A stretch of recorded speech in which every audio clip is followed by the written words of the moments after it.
Chapter 24. And after 5 days Ananias the high priest descended with the elders and with a certain orator named Tertullus, who informed the governor against Paul. And when he was called forth, Tertullus began to accuse him, saying, "Seeing that by thee we enjoy great quietness, and that very worthy deeds are done unto this nation by thy providence, we accept it always and in all places, most noble Felix, with all thankfulness. Notwithstanding, that I be not further tedious unto thee, I pray thee that thou wouldest hear us of thy clemency a few words. For we have found this man a pestilent fellow, and a mover of sedition among all the Jews throughout the world, and a ringleader of the sect of the Nazarenes, who also hath gone about to profane the temple, whom we took and would have judged according to our law. But the chief captain Lysias came upon us, and with great violence took him away out of our hands, commanding his accusers to come unto thee, by examining of whom thyself mayest take knowledge of all these things whereof we accuse him."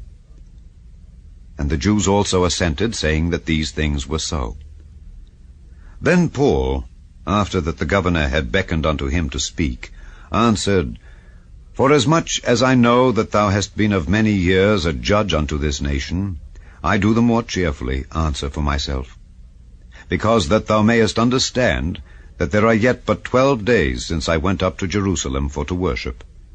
And they neither found me in the temple disputing with any man, neither raising up the people, neither in the synagogues nor in the city. Neither can they prove the things whereof they now accuse me.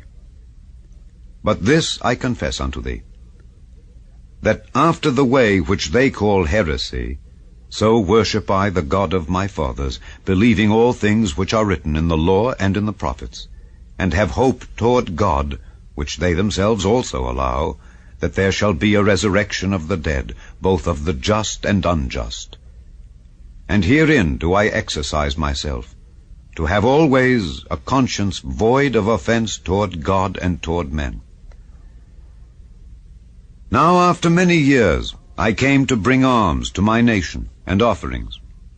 Whereupon certain Jews from Asia found me purified in the temple, neither with multitude nor with tumult, who ought to have been here before thee, and object, if they had aught against me.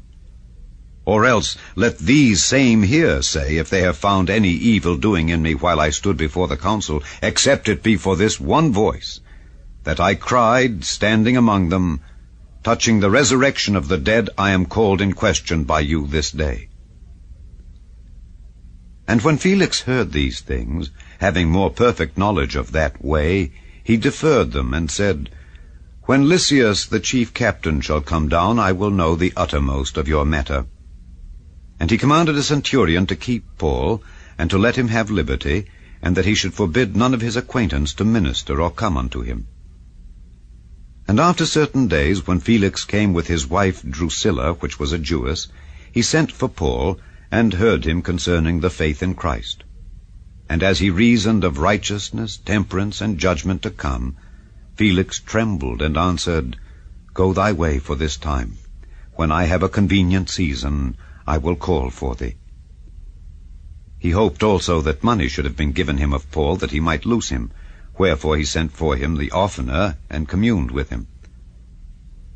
But after 2 years, Porcius Festus came into Felix's room, and Felix, willing to show the Jews a pleasure, left Paul bound.